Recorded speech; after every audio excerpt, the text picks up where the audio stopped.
Hello and welcome. In this video I'm going to share how to buy multiple investment properties. It could be buy-to-let properties, it could be HMO properties, it could be flat conversions, it could be development project, whatever it is. I'm going to show you exactly how you could buy multiple of properties in a very short period of time. I'm talking about a month or two to be able to get amazing return of your investment.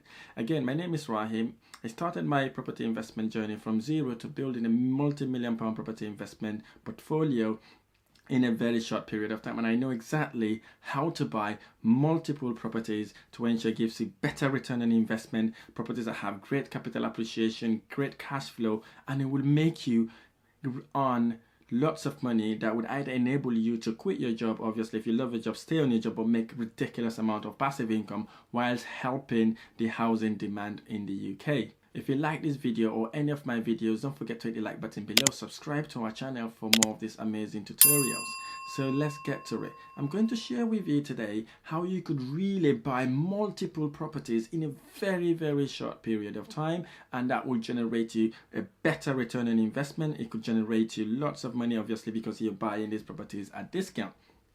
So before you actually embark in your property investment journey, you need to determine few things. These few things is what helps you understand what sort of investment you are looking for. Number one, you have to have a budget. You need to know exactly how much you have or how much you could raise to be able to buy the properties that you are interested in. And then you need to set your goals to see how many properties you want to buy within a month, 2 months, 3 months, a year, however that is. You need to determine that. And the other thing you need to think about also is basically choosing an area.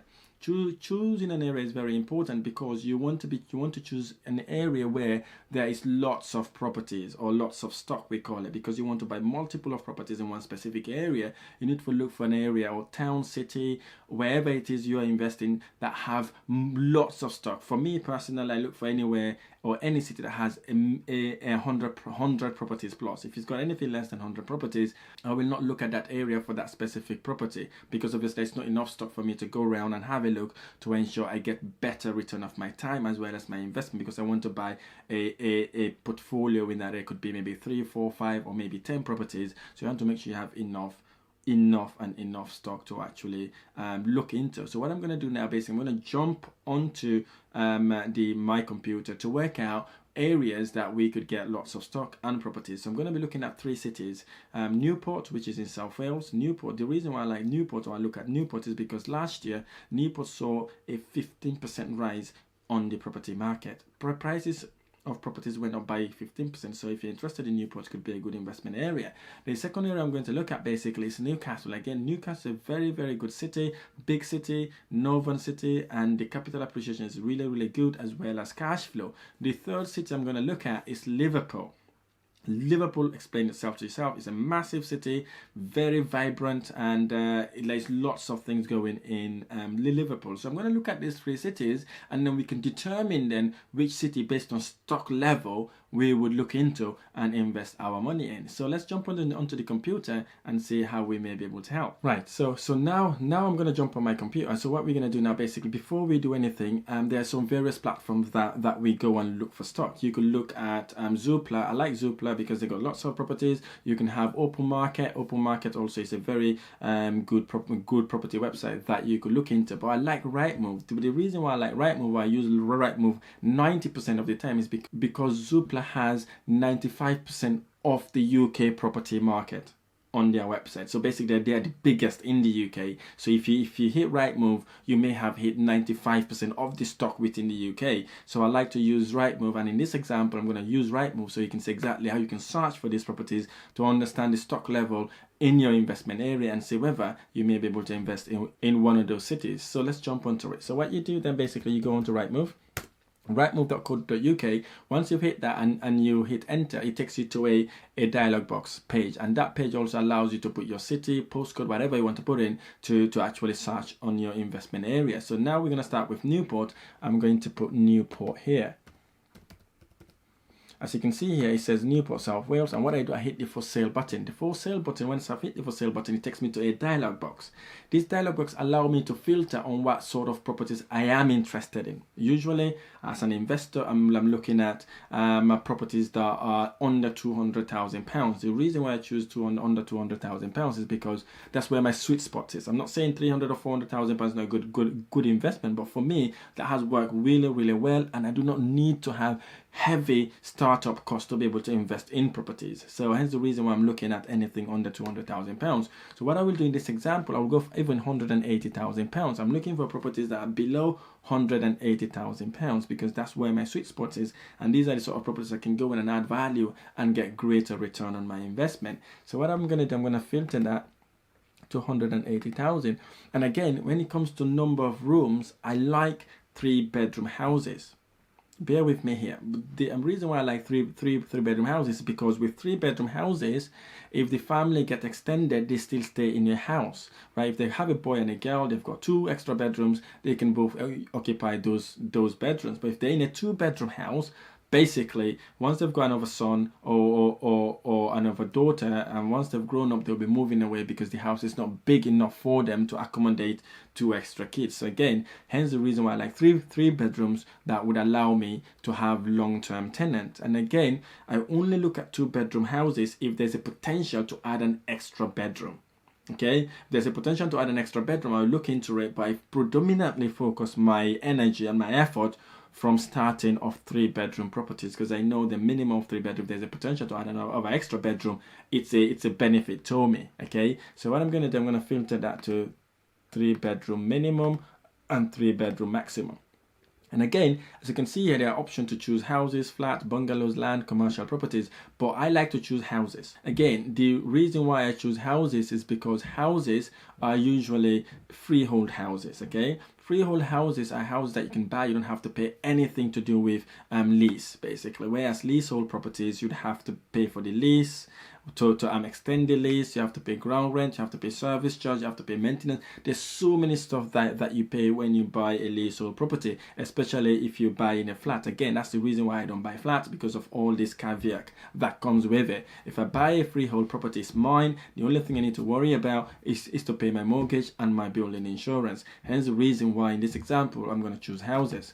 And again, once you select your area, and then what you then do, you hit find properties. Find properties then would give you all the available stock in that area, right? In this example, as you can see, our available stock, we only have 27 properties. Again, there are no lots of stock in Newport, okay? So for this example, for this specific reason, I will not waste my time looking for deals in Newport because there's nothing there. 27 properties doesn't give us lots of choices. I'm not saying do not invest in Newport, but for that specific day, or like for today, there's not enough stock there for me to look into. So I'm not saying I'm not going to come back there in a couple of weeks time, or say a month or a month time. I would simply come and check and see they have stock or that hits our criteria. So then we can move on then to Newcastle and see what Newcastle is saying. Again, because we've got our parameter already set, we don't have to go back to the main landing page. We can just change the location at the top on the top left. So we're going to do Newcastle upon find. So you can see then that then gives us a result page. You can see in Newcastle they've only got 79 properties, right? I'm not saying 79 properties, not lots of stock, but for me personally, I'm looking for anything 100 and over. 100 and over is what I look for, because that's what gives me my return of time invested. Because if I have to look 100 plus properties, I'll have at least 10 or 15 properties I may be able to buy from that location. So again, that's the reason why I look for 100 plus, especially we're buying, if you remember, multiple properties in a very short period of time. So if that's what we want to do, we want to literally gain an exposure in that area, because that would have been our investment patch. So if we then move on to Liverpool, you can see then in Liverpool, we have about 307 properties available in Liverpool. Boom, that's a bingo. We can then invest our time and effort to look at properties here. One, it hits our criteria, 3 bedrooms, it's under £180,000, and Liverpool is one of the biggest well-known cities in the UK. And the capital appreciation as well as rent is absolutely amazing in Liverpool. So what I then do, basically, you go through the list.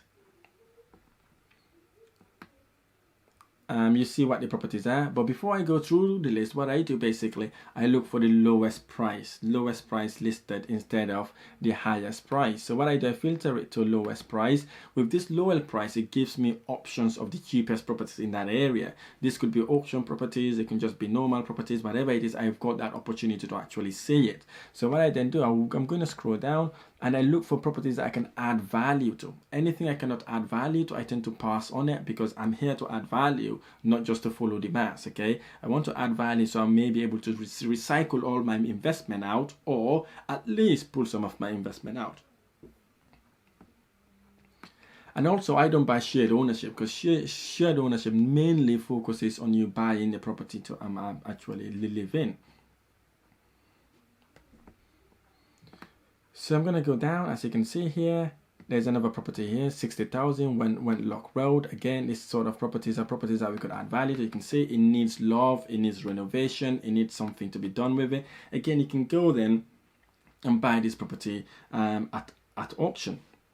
Talking about auction, right? The auction is one of the best ways to buy properties if you know what you're doing. Because the reason why I'm saying that, you could buy property before the auction date. You can go and analyze it, do all the due diligence you want to do about that property, and then you put an offer. The only time you won't be able to buy the property is when the property is repossessed and the bank wants lots of money from it, or if it's been sold by a council, or it's been sold by a corporate. And again, some of these corporate companies, or council or banks, they want to get the highest for the property. So again, it's not their properties in most cases, they're just representing someone else, or just gonna want to have the most of it. So some of those sellers, they want it to be sold during auction. But if the property is sold by a homeowner, or sold by a landlord, you may be able to do a deal with the auctioneer and the landlord and buy the property before the auction date. Alternatively, you can buy it during the auction, or you could buy it after the auction. After the auction makes you stand at a better position, because the seller may be motivated now, because he is expecting to get money during the auction. He hasn't got money for his property, so obviously he may be willing to actually sell the property either below reserve price or at reserve price, and then that gives you a better way to buy properties at discount.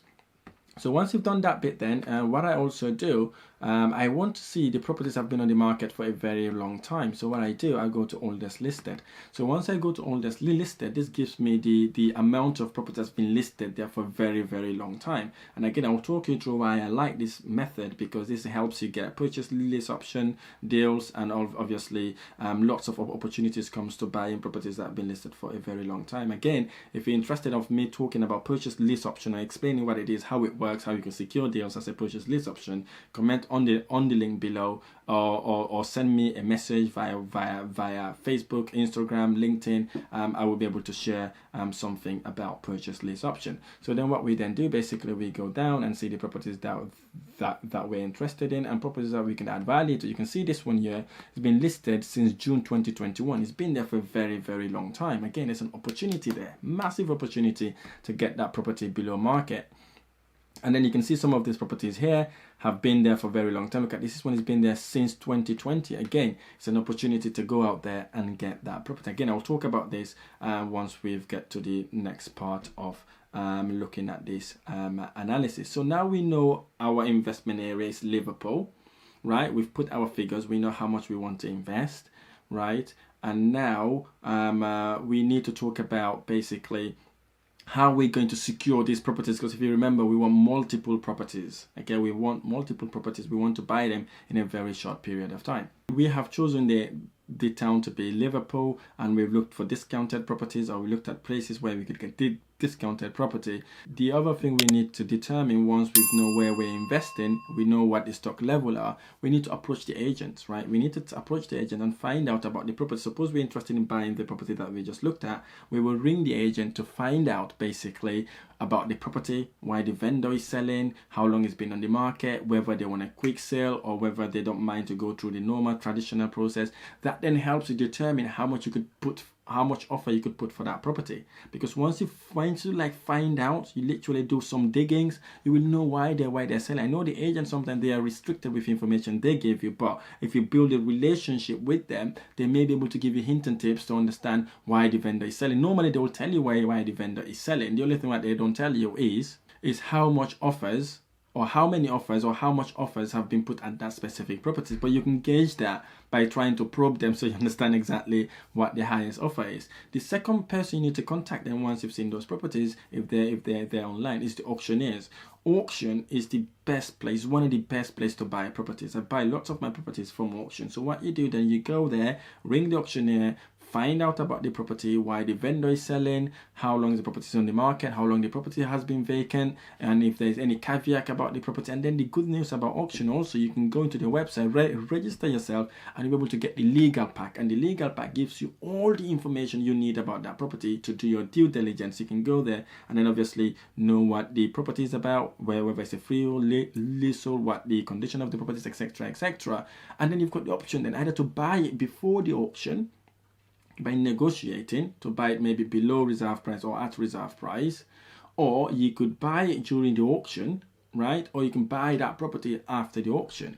So the best time to buy it is before the auction. The second best time to buy it is after the auction if it's not been sold, okay? If it's been sold, obviously the second option would be trying your luck during the auction. So again, these are the ways you could approach it. Again, build relationship whilst you're buying these properties, because you get noticed. Okay, if you tell someone I'm interested in buying 10 or 15 properties, they would open their eyeballs on you because they want to know who you are, what sort of properties you like to invest in. Again, they would love to actually help you buy the properties you are interested in. The third person you want to have a good relationship is deal sources in that area. Okay, deal sources are exposed to off-market deals as well as discounted properties. Warning here about deal sources. When you've got a deal source property sent to you, do your own due diligence. Never ever go ahead with the figures that the deal source have provided you. Get them to give you the information, right? And do your due diligence analysis, everything about that property. Okay, I've seen people get burned because of this. Never ever rely on a deal sourcing analysis. Do your own analysis. If it works for you, then you go and view the property. If it doesn't work for you, just probably ignore it or give them a call, tell them that deal isn't for you. Very important. My company source deals as well. Even my deals, if I send them over to you, do not just pretend my figures are right. You go out there, analyze it, do your own due diligence to ensure that the deals we sent to you are absolutely below market or off market deals. We do deal source properties. What we do basically, we can only pass on properties we can buy out ourselves. Right? If we cannot buy that property, we will not send it to our investors because we believe it's not ethical. The only time that we will pass those deals is either because it's over our budget, one, or secondly, we've bought lots of properties and we're busy doing lots of deals, so obviously we may not be able to buy those properties. Hence the reason why you don't see me sending you deals every week and all that sort of things, because we want to email across value added deals that you could make money from, not just try to get our sourcing fee and run away. And again, if you're interested in any of our source deals, you could contact me via Facebook, Instagram, LinkedIn. My team may be able to help you to help secure below market property deals. Again, it doesn't go without saying, do your due diligence before you buy any property deal. The other thing you could do basically is leaflet drops. Leaflet drops works really, really well, but it takes time. It takes you about maybe 4 to 7 months for you to be able to get result. However, I'm going to give you a nice hint and tips to get paid for do your own leaflet drops. So what I usually do basically, if I have a specific area that I'm looking to do a leaflet drop, so what I do, I contact local businesses in that area, normally corner shops, takeaways, etc., etc. I'll contact minimum of 3. I'll approach them and tell them, listen, I'm doing a leaflet drops. If you have any leaflet you're looking to drop, let me know. I'm happy to drop them for you. So what I do then basically, I'll charge them anywhere from 35 to 40 pounds to do 1,000 leaflet drops. So I find minimum of 3 people that I can put alongside my own leaflet drops. So they will pay me £40 each, that's £120. So what I then do basically, I employ someone on a casual basis to do the leaflet drops, where I pay them about £10 an hour. So if they're doing 6-7 hours, that's about £70. And again, I keep the other £70. So, and again, these are the ways you could get paid for doing your own leaflet drops. Again, this is how you use money and numbers. Okay, you're all going to pay that person anyways to do your leaflet drops. How about giving them the opportunity to actually drop maybe four leaflet at a time and at the same wage, and you get paid from those 3 local businesses to help deliver their own leaflet. Again, you get paid for it. I've been doing this lots of time and it has worked really, really well for me. So if you're struggling about, oh, I haven't got money to do my leaflet drops, that's another way you could do it, and you get reward for actually dropping your own leaflet. And again, that money you make there, you can use that to buy leaflets or to actually print more leaflets that you could drop for you and your local businesses. The other thing you could do also, if you remember I told you about the oldest listing properties, I want to come back to that. When you see an oldest listing properties, it's important for you to understand what sort of properties that is and contact the owner directly. Because once you contact the owner directly, there's an opportunity for you to secure that property at below market value or as a purchase lease option. Well, that then begs the question, how do you know who the landlord is? How do you know who the homeowner is or the address of the property is? I'll share with you 3 ways to find out. The number one way basically is to ring the agent who advertised the property online, pretend to book the appointment, get a confirmation email with the address, and then obviously you contact the owner directly. The second best way to actually get the address is going on Rightmove, click on the property, go onto the maps, click on the maps and view it on a Google Earth view, and then zoom in for you to see the property, and then you may see the number there as well. And then obviously the street would be on the title. You will Google that street number and the street name, it gives you the full address, and then you can use that address to post your letter directly to the homeowner.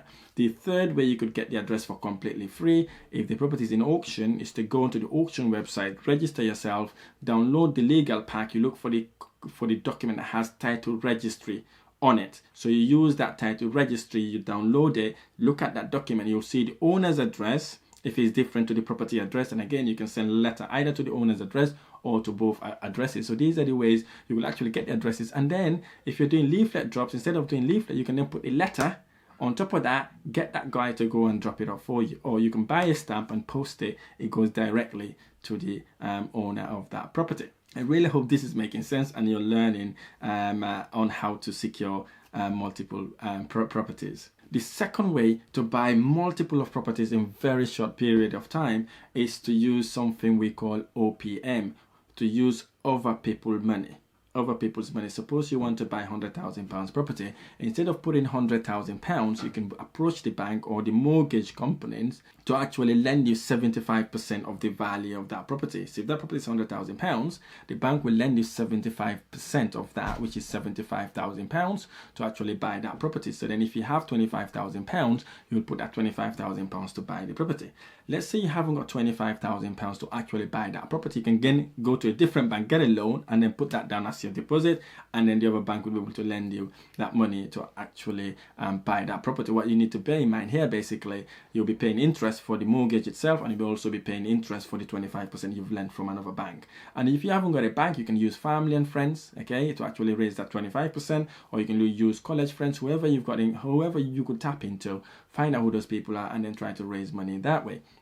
You could also, suppose you've bought the property now and you need to do a bit of work to add value, you can approach investors like angel investors. Angel investors could be anybody. It could be family and friends, university friends, people that you meet in a pub, supermarket, or public gathering or parties. These people may have money in the bank that's literally doing them nothing. They're on maybe 0 interest or 1.6% interest. If you offer them 5% or 6% interest on their investment, most of them would want to work with you, because obviously that's them getting better return on their investment. Or you can use crowdfunding. Crowdfunding also, there's a platform where you could post your project, you work with the crowdfunding company, do all the required information for that property, and then basically submit that property online, and you have different angel investors investing in that project, and then obviously you get the money, and then you do whatever works you need to do. And again, before you do all this, tap into a family and friends. Families are people that you underestimate, but trust me, some of them got money that they don't even know what to do with. So if you approach them, tell them about the opportunity. You're not going to beg them, by the way, you're going to tell them about the opportunity. If they know there's a solid investment opportunity there, they will tell you where that money is, okay, and then they'll work with you to actually buy that property or to do the works. The third person you want to get involved, if you're buying multiple properties, which is very important, this is key for you to be able to buy 10 or 15 or 20 or 30 properties a year. You have to have a strong power team, a massive power team, powerful power team that will take your property investment journey to the next level. I'm talking about agents. You're very good to have a good agent in your investment area. It could be maybe 2 or 3 of them that you could work with to help you market yourself to get deals. Could be to help you actually resell or re-let your property once you've done the work. So again, you need to look for these people so that they would work with you to help you in your property journey.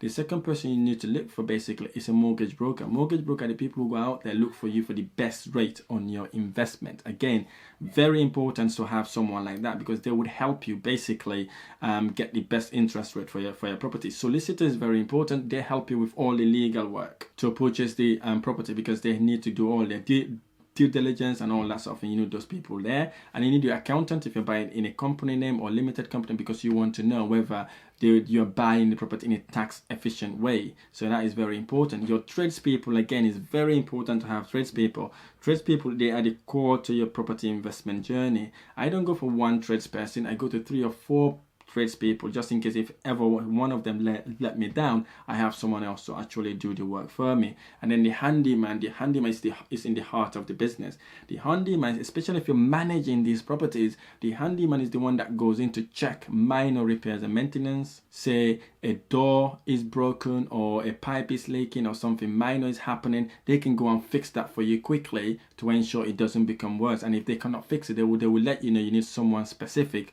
to go and fix that. So again, you need that sort of person. But the most important person then to get along your power team is a coach or a mentor. The mentor is literally priceless. Okay, they are the people who would expedite your process. They are the people who will help you elevate all the mistakes. They are the people that would ensure you don't make the same mistake they made. They are the people that would help you make the return on investment a lot more better because they would ensure you don't make the mistakes and it will your process. So they're worth diamond and gold. If you know anybody who's ahead of you, get them to mentor you and coach you. That way you'll be able to expedite your process. I do offer mentorship programs. The mentorship I offer is an application based only. Again, if you're interested, there is a link on the description below. You can complete it, book me for a strategic call.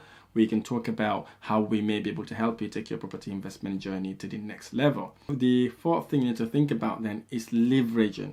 Now you know you can leverage financially, you can leverage using people's money, right? And then obviously you can leverage by asking people to do your work. So you need to plan yourself. How can you leverage these people? For example, the mortgage broker. Get an experienced mortgage broker, get an experienced solicitor, get an experienced builder, get an experienced handyman. Again, these people then allow the process to happen without you physically getting involved because you cannot do it and everything when it comes to property. You will be the pilots basically who literally control the direction of that plane. You set the destination autopilot, but you then steer it if it's going off course. So again, that's the reason why you need to have this power team around you. Just imagine you being in a flight, you have your passengers, the people I just named, there would be you be your passengers, and you are in the cockpit trying to literally get that plane to the destination. You are not safe until that plane landed. So obviously you then work with those people behind you, your passengers and your hostess and all that sort of people to help you land your property safely. Once all the works are done, remortgage is done, that is when you've landed that flight. So I really hope this video has been helpful, and if this video has been helpful, don't forget to hit the like button below, follow us, subscribe to our channels for more of these amazing tutorials. Thank you so much for listening. I look forward to sharing the next video.